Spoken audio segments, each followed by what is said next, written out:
que la Russie a déclenché son opération militaire en Ukraine. Et depuis, la Russie se retrouve face à l'Occident, unie contre elle sur le terrain, sur le champ de bataille, mais aussi sur la scène internationale, accusée de crimes de guerre. Quel bilan faites-vous aujourd'hui de cette opération militaire, de cette guerre? Est-ce un succès ou plutôt un échec? Vous savez, contrairement à nos collègues occidentaux, nous ne courons pas après les effets de manche et nous ne cherchons pas une approbation ou un succès pour les actions que nous entreprenons sur la scène internationale. Nous faisons ce que nous sommes contraints de faire.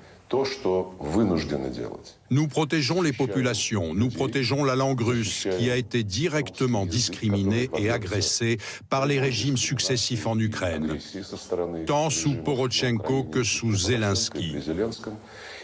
Nous protégeons l'Ukraine de la nazification qui s'y poursuit depuis de nombreuses années avec la connivence directe de l'Occident. L'Occident ne se souciait pas de ce qui arrivait à la langue russe, à l'éducation russe, aux médias russes, qui étaient interdits par la loi. Pendant des années, nous avons frappé à différentes portes en Europe et aux États-Unis. L'Occident y est resté complètement sourd. Pendant des années, nous avons essayé de persuader l'Occident que l'Ukraine ne devait pas être entraînée dans l'OTAN.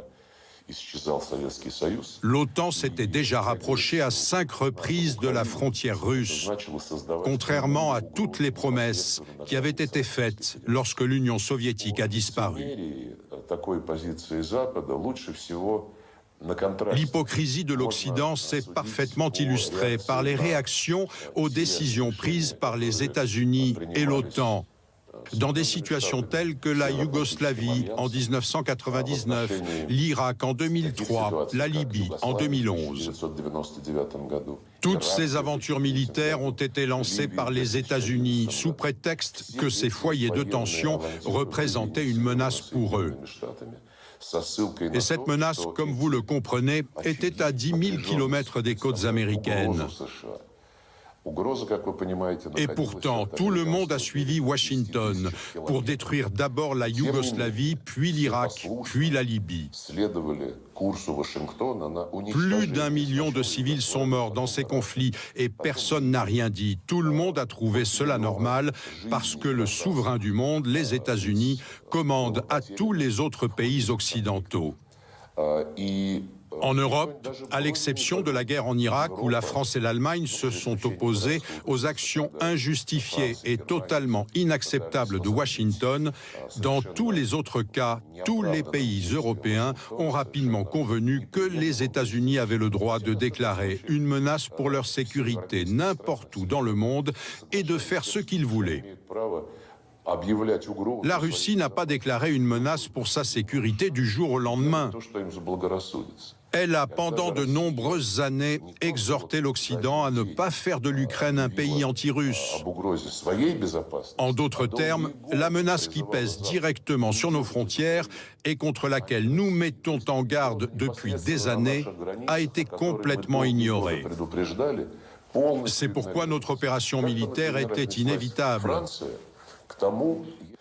Nous avons essayé d'alerter l'Occident depuis très longtemps. Et le président Macron a également parlé à de nombreuses reprises de la nécessité d'une nouvelle architecture de sécurité européenne. Mais les États-Unis ne le permettent pas et ne permettront pas de faire quoi que ce soit. Les États-Unis ont complètement assujetti l'Europe. Et bien sûr, nous voyons le désir de la France de promouvoir son idée d'autonomie stratégique, de sécurité européenne. Et le président Macron en parle régulièrement. Mais aucun autre pays européen ne semble très enthousiaste. Tous disent, même les Allemands, disent que la sécurité de l'Europe est impossible sans l'OTAN. Parlons maintenant de la guerre dans le Donbass où les combats s'intensifient.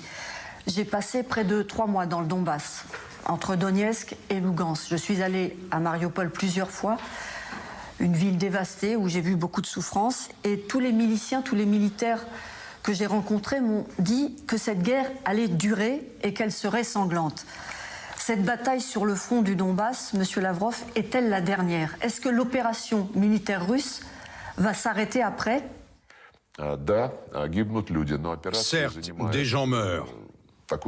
Mais si l'opération prend autant de temps, comme nous l'observons maintenant, c'est d'abord parce que l'armée russe a reçu l'ordre d'éviter à tout prix toute attaque, toute frappe contre des infrastructures civiles.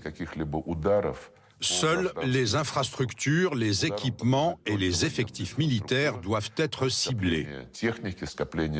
Nous agissons de manière complètement différente par rapport à l'armée ukrainienne et aux bataillons néo-nazis ukrainiens qui utilisent simplement les civils comme boucliers humains. Si vous avez été sur place, vous avez probablement vu ou entendu comment ces bataillons ukrainiens placent des armes lourdes dans les zones résidentielles, près des écoles, des hôpitaux et près des jardins d'enfants. Vous savez aussi probablement comment ils bombardent régulièrement Donetsk, les zones résidentielles de cette grande ville, comment les civils en souffrent.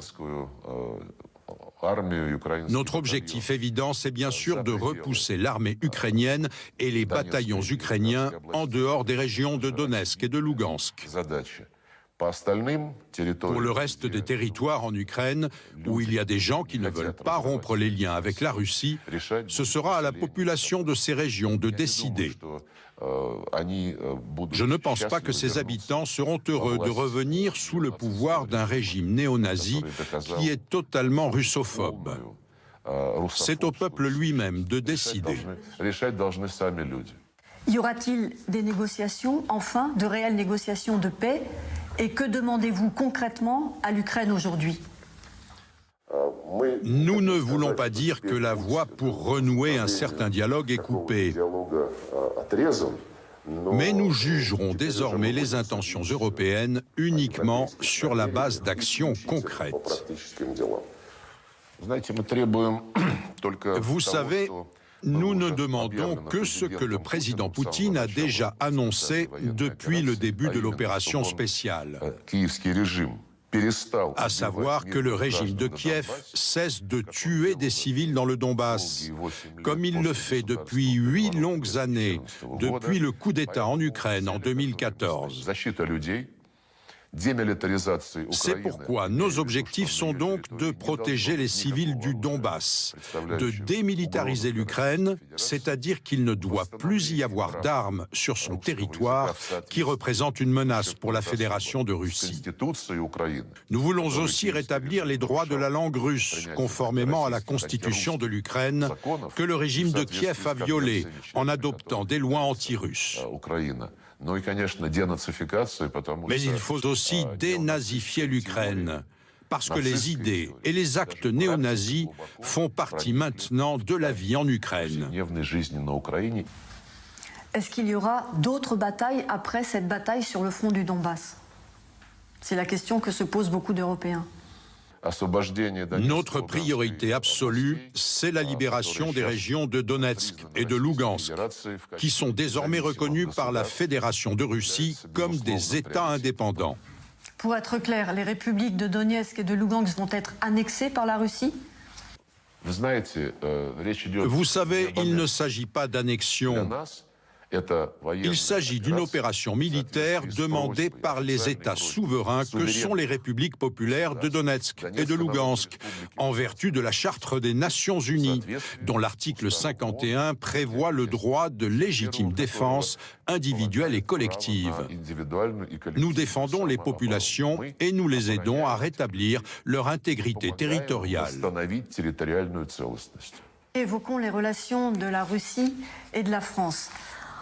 Entre les sanctions économiques qui se renforcent chaque jour, avec les canons français qui arrivent côté ukrainien, les expulsions de diplomates de part et d'autre, est-ce que la France et la Russie sont encore des partenaires? Vous avez parlé d'expulsions croisées de diplomates, mais nous n'avons chassé personne. Ces sanctions sont hystériques. Je dirais même qu'elles indiquent une impuissance. La rapidité avec laquelle elles ont été imposées et leur ampleur montrent certainement qu'elles n'ont pas été rédigées du jour au lendemain. Elles ont été préparées il y a longtemps et il est peu probable qu'elles soient levées dans le futur.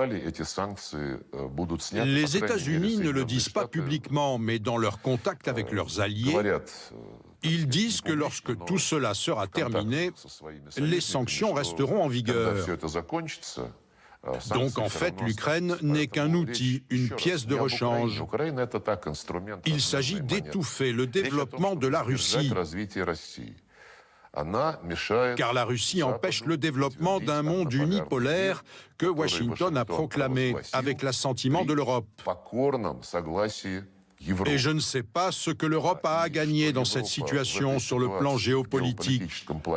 Tous les experts politiques le disent. Le principal perdant de cette histoire, c'est l'Europe. Le président Macron, depuis le début, n'a jamais coupé le canal de communication avec le président Poutine. Est-ce que vous souhaitez qu'il continue ainsi? Et pourquoi faire? Vous savez, nous ne nous imposons à personne. Si quelqu'un veut nous parler, le président Poutine ne refuse jamais la demande d'un homologue qui demande un appel ou une rencontre en face à face. Tout le monde le sait, moi et les autres membres du gouvernement russe, nous faisons de même. Donc qu'attendez-vous précisément de la France et du président Macron pour terminer? Si le président Macron approche le président Poutine avec une proposition de communication, je vous garantis qu'il sera reçu. Nous ne nous imposons à personne. Nous entendons la Russie être accusée publiquement d'agression par tous les dirigeants de l'Union européenne, sans exception, dans un langage assez belliqueux. Nous l'entendons.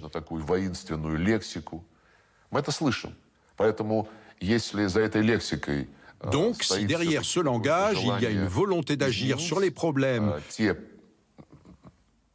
et sur les causes de la crise actuelle de la sécurité européenne, alors nous serons toujours prêts à discuter.